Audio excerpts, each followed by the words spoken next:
I'm Jeff Schwartz. This is our February 2016 project update. This is our 72 Chevy C10 pickup truck.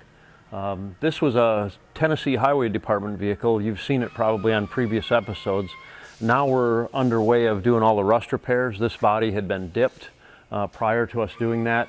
We welded braces in there to hold everything in place, and we've replaced the entire floor pan and the rockers. We're getting ready to do the cab corners here. And this is a step side powered by a fuel-injected 540 big block Chevy that we put together for it. Here's the cab corner from LMC truck, and this is the remnants of what was in there before. You can see it's all dented up and it was rusted out. That's a pretty common problem with these C10 trucks of this era.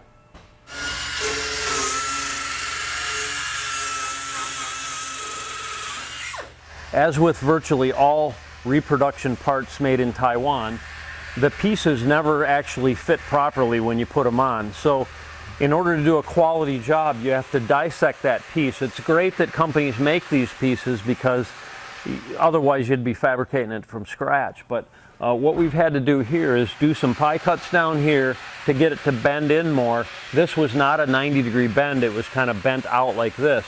So after he did that and get it at the right angle, then this flange ends up being a 1/4 inch too long into the doorway, so it has to be cut. The reason I'm pointing this out is all aftermarket parts usually have fit issues, and in order to do a proper repair, you can't just slap it on. You have to actually cut it and massage it and make it fit. And it's great that we do have these pieces, as I mentioned, because you'd be fabricating this whole thing from scratch. But it's a lot of work to do a proper repair, even when there's these repro pieces that you might think just get slapped on. There's a lot of work that goes into making this stuff fit right. This is that 75 Cutlass we showed you last month. This was on the TV show Bull Run. We've gone through and checked everything over, done a few maintenance items, intake manifold leak, transmission. We popped the pan off of there to replace the pan gasket because it was leaking, and we found a bunch of particles of clutch material. So the trans is out being rebuilt right now, and then we'll be putting it back in shortly. This 73 Cutlass 442 is coming along nicely. We've test fitted the chassis into it. It's a new product for us for 73 to 77 GM A bodies. And then we've got the LSA engine all ready to go. This was used in the ZL1 Camaro as well as the CTSV. And we've done quite a few of these engines, and we've got this one pumped up to 700 horsepower. We did a pulley change, ported the blower inlet, changed the cam and valve springs. This car should really move out with this combination. It's also got a 6-speed T56 Magnum, which shifts just like butter.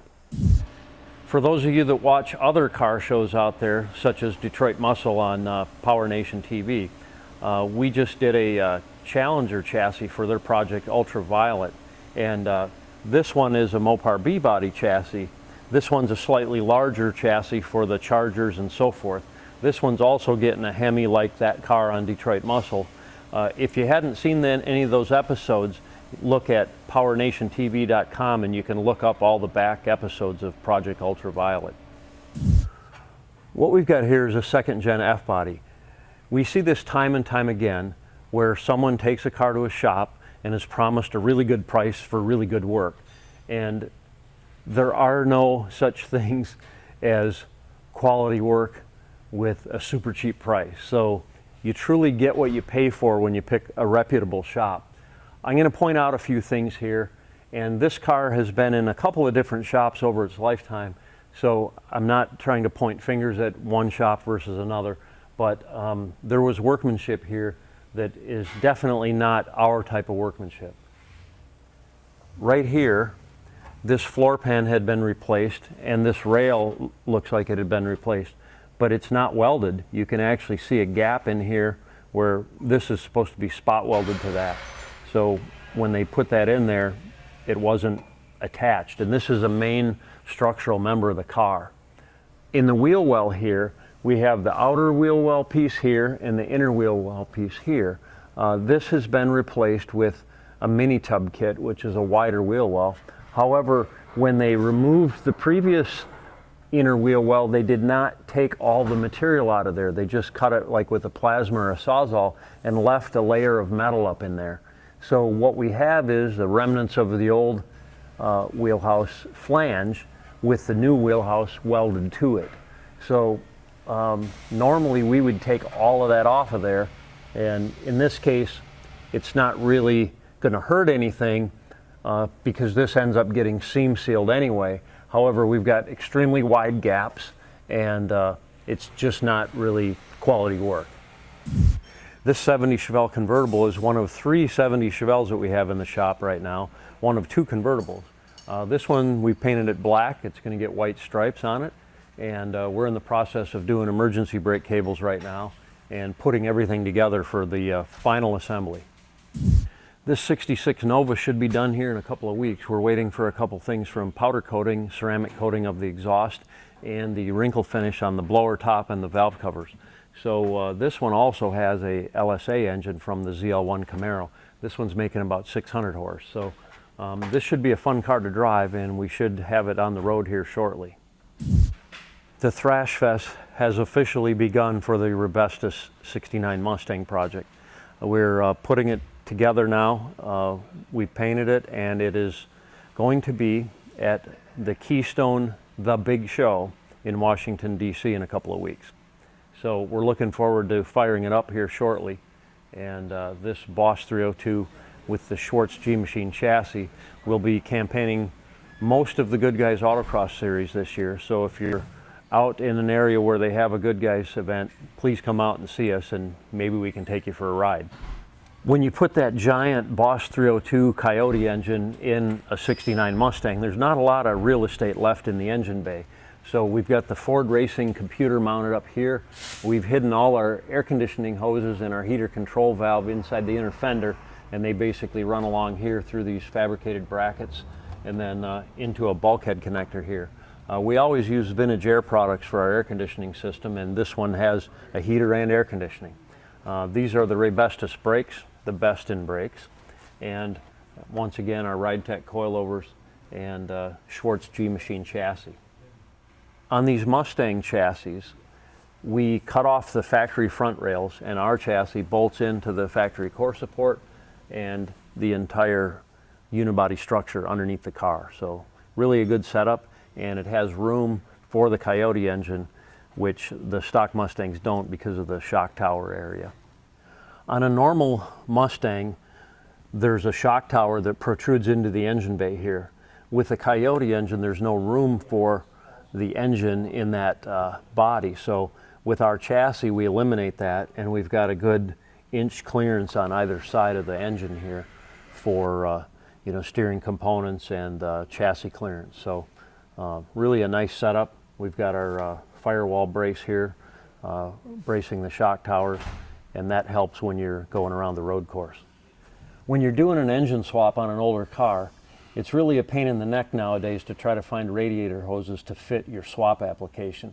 Normal parts stores don't stock a lot of things, and they don't like you to go into the back and start hunting around for a hose that might fit your application. So what we generally do is fabricate them out of metal and use silicone connecting hoses, and in some cases we'll use like a silicone 90 degree where we have to make a 90-degree bend that's tighter than what we can do it with fabricated metal. So what you see here is our fabricated upper coolant tube and a silicone 90-degree that's tighter than what we could normally get. And then we have what we call shrink tube clamps clamping that. These hose clamps you heat with a heat gun or a hair dryer, and essentially they shrink down and clamp the hose, so there's no ugly screw type hose clamps that hold the hose together. It's kind of a slick setup, and you can actually buy these from places like McMaster.com. Back here we've got classic LED taillights. They're really bright when you hit the brakes, and that's a really good safety feature of this car. When you have brakes that stop on a dime and give you change, you need to have some bright brake lights so people don't rear end you. As with all our builds, we use Optima yellow top batteries with the Schwartz Performance battery tray that clamps at the bottom. This is quite an advantage because it gives you access to the clamp instead of trying to fumble with things on the top near the battery post where you could short things out. Also on this build we used a Tanks Inc. tank which has the integral EFI fuel pump built into it. So really a slick setup for doing an EFI swap. It drops into the trunk like a stock Mustang tank would and bolts in, and just a really nice product and a pretty reasonable price as well. This is some of our interior parts for the Raybestos Mustang. These came from TMI. They do a dynamite job, and they actually sell most of these products where you can buy them for your own car. This is the interior panel for the rear quarter. This is a little wider than original. We fabricated the panel and then TMI covered it. This is for mini tubbing with the wider tires. We had to move the panel inward a little bit. This is the part of the seat back piece for the rear seat, and then this is a console. We still have to test fit this and get this finalized. What we have here is some really wide Forgeline GA3 wheels. These are finished with the transparent smoke center and a brushed outer. These things are 3-piece modular wheels. This one has the blind screw option, which actually has the screws holding the wheel together on the back side. The beauty of these modular wheels, although they're kind of expensive, is if you ever scrape a curb, you can replace the outer rim shell at a lower cost, so you don't have to buy a whole set of rims. And they're completely serviceable. If you hit a pothole and bend it, you can get new pieces to put the wheel back together like new. The rubber on this tire is the latest BF Goodrich Rival S tire. I can't wait to try this thing out on the autocross course. These tires are about 3 seconds quicker than a regular Rival around an autocross course. Pretty good stuff. And they still have a 200 treadwear rating. Pretty good. One of the iconic features of the '69 Mustang was they had this optional hood scoop that actually had lights in the back that lit up with the turn signals. So right turn, the right side flashes, left turn, the left side flashes. Pretty neat stuff back in 1969.